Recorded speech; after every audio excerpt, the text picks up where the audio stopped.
Welcome.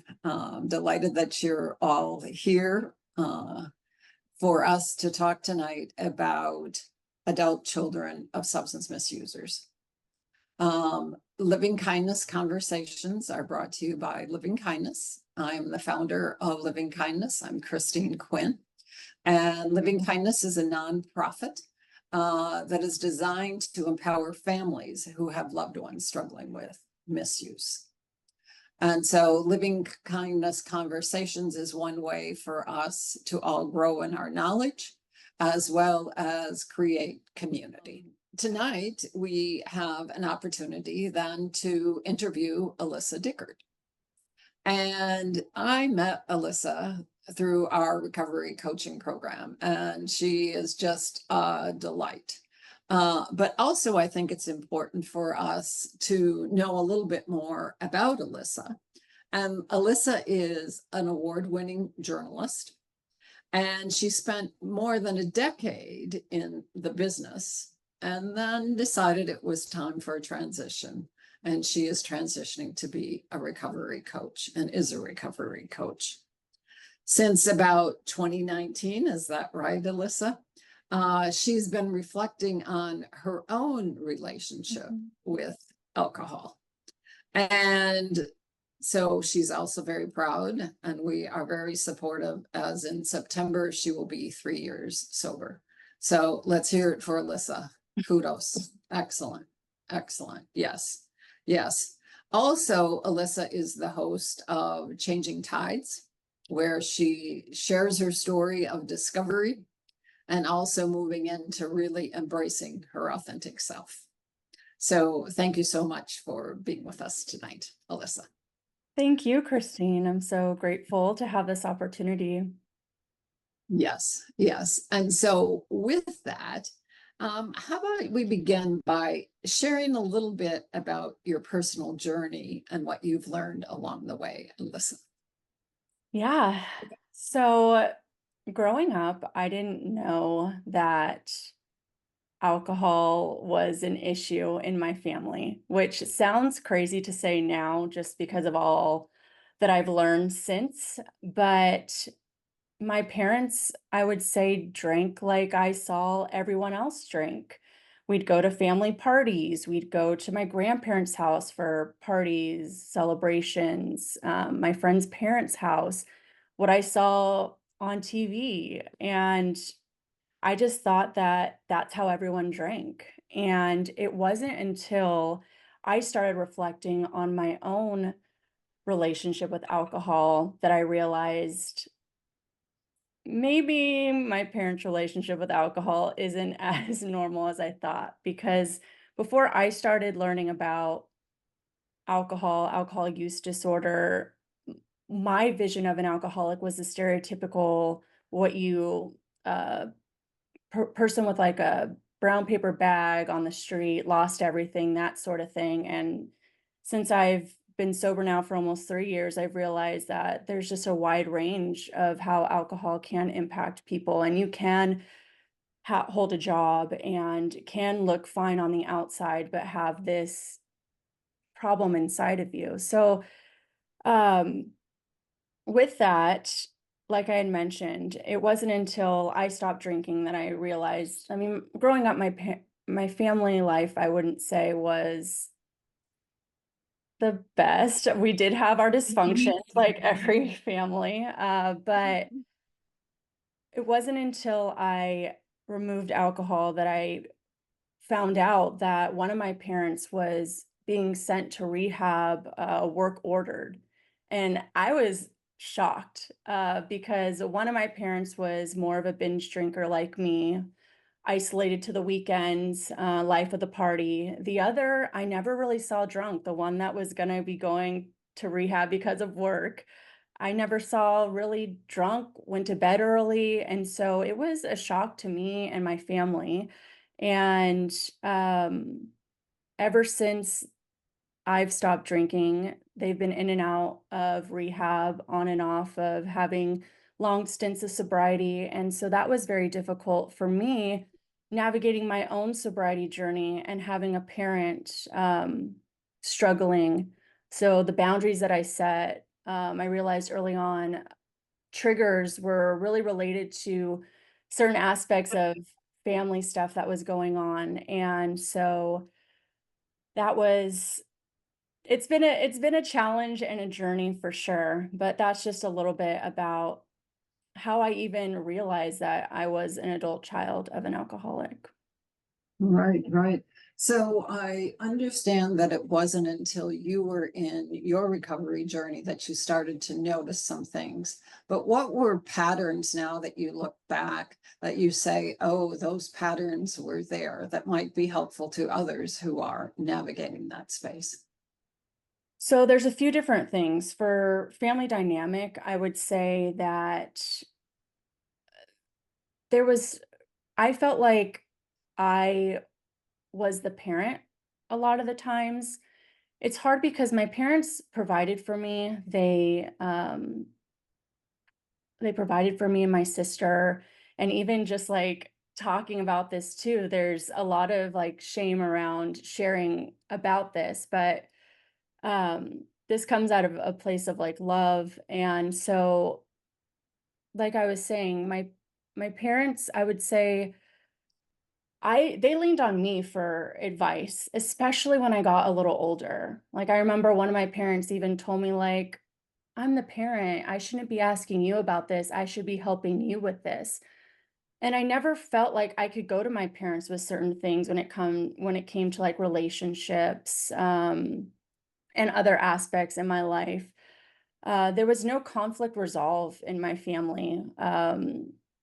My parents would fight a lot, and the next day, they'd act like everything was okay. So there was a lot of stuff swept under the rug, which is very confusing for a child growing up. And so as I became an adult, it was hard for me to meet conflict and like know a way to like actually move through it. And as far as behaviors that I feel like I acquired that were directly attributed to being an adult child of substance misuse, I would say people pleasing is a big characteristic that I feel like I have been trying to entangle. A perfectionist, which, you know, in the workforce, if you say you're a perfectionist, they're like, yay, because you're detail orientated and all of that. But I felt that I picked up these characteristics to kind of get the attention that I wasn't getting from my parents, if that makes sense. Like, if I'm just perfect and get good grades, then all of this will go away. And then people pleasing and making sure that, you know, I was the one that was like there for my parents and like I'd go above and beyond, like even for friends or other relatives and that sort of thing. Thank you. And I can hear in your voice that this comes from a place of love and that it's sometimes difficult to share those stories, but know that you're helping us learn and you're helping others learn as well. And what I'm hearing is that sometimes there was role confusion Mhm. and there were certain behaviors that you took on as well, along with those roles, especially around being a perfectionist and people pleasing, right? So as you got older and as you were on your journey, um, how does that impact you?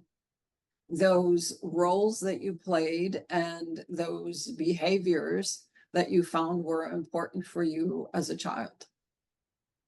It's been challenging to um, navigate. Like you'd mentioned 2019, I would say that 2019 is when I really started my self-discovery journey. And it was a few years after that that I realized that my relationship with alcohol wasn't healthy. And so I've done a lot of reading different books. Going to therapy has been huge. Um, Early on, in my sobriety journey, I've been going to therapy for a while before that, but I was feeling really stuck, and my therapist suggested EMDR, which really helped me get to the core of my beliefs that I have in myself, which were I'm not worthy and I'm not important. You kind of work around like a target incident, and so that has been extremely helpful to kind of rewrite the narrative of I know that I am worthy and important. And even though I didn't always feel that way growing up, that doesn't mean that as an adult that I can take my power back in, you know, being all that I can be. Um, Yoga has been huge for me as well. All types of yoga from vinyasa flow to yin yoga and breath work. That has been huge because you're really just moving energy through your body and releasing. That's been huge. Releasing stored up stuff, trauma, what have you.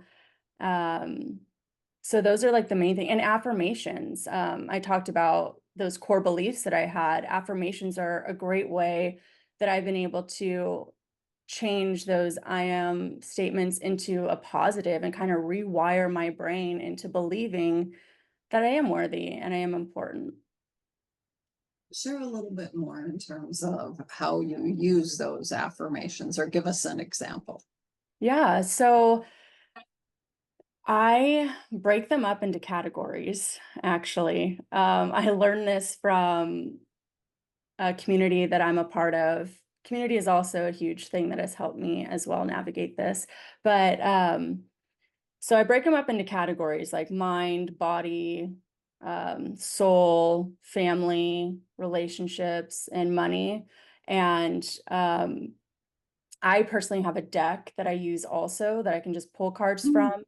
But when I break them up in those categories, I write statements as if they were already true, like things that perfect case scenario. And the more that I wrote them out, the more that I believe them to be true. So I've been practicing that for many years now. That's great. That's great. I have a prayer like ritual in the morning. Oh, And it's things like, I am healthy, I am happy, I am safe, I am at peace. mhm. And it indeed it creates a shift and helps us move our brain in a different direction. So that's great. That's great. So thank you for sharing that, and that extra Yeah. depth is helpful. So, as you reflect on your journey, what advice do you have others who might currently be in a journey where they continue to build their relationship with themselves and maybe with a parent or a loved one? Yeah. So I still have a relationship with both of my parents, and I can't say that it hasn't been very difficult to navigate. But so when I first stopped, I know I keep saying when I first stopped drinking, but all the light bulbs kind of like started pinging or what have you when I stopped drinking, just because I was able to like kind of see and connect the dots on so many different things. And so it it was interesting that so in the beginning, like I had a lot of anger and resentment towards my parents. I had a lot of like, why me? And it was easy to fall into the victim mentality where, it's all their fault that I'm this way. They're the reason why I drink and all this stuff. But I realized that that's not going to serve me or do me any good. So I really was able to shift that and realize that the only person that you're in control of making any change is yourself. And so by focusing inward and getting curious about yourself and why you may act like I was just curious, I've been so curious about like the behaviors that I have and patterns that I saw in myself. And um, that's really helped open me up and get to a place of forgiveness and understanding that my parents did the best they could with what they know. Because a lot of times I feel like, and I felt this way for a while too, is like you're waiting for an apology that you might not ever get. And so that would keep you stuck having this false hope that one day they're going to see and understand all of the things that you went through growing up. But I'm not sure if that's going to happen or not. I mean, it could potentially happen in the future, but I knew that I needed to take responsibility of what I could, and that was working on me and myself. And a big aspect of that was removing alcohol, because sobriety is like the ultimate form of self-love for me. It's I feel like it's a superpower, and it's really been able to help me align with my authentic self in so many ways. So tell us more about that. You know, how do you get to the point of truly aligning with who you are and doing your life's work, which it appears that you are doing, but what insights have you gained along the way? Yeah, so I would say that it's still a work in progress, but just getting very We curious. all are. Yeah, healing's a lifelong journey, but I feel for me, it's been in yoga, you want to align your mind, body, and soul. And that has been my goal, personal goal, is to kind of have all that in alignment. And I've been able to do that through all the tools that I've mentioned earlier, with therapy, yoga, reading, journaling, affirmations, and really getting to know myself.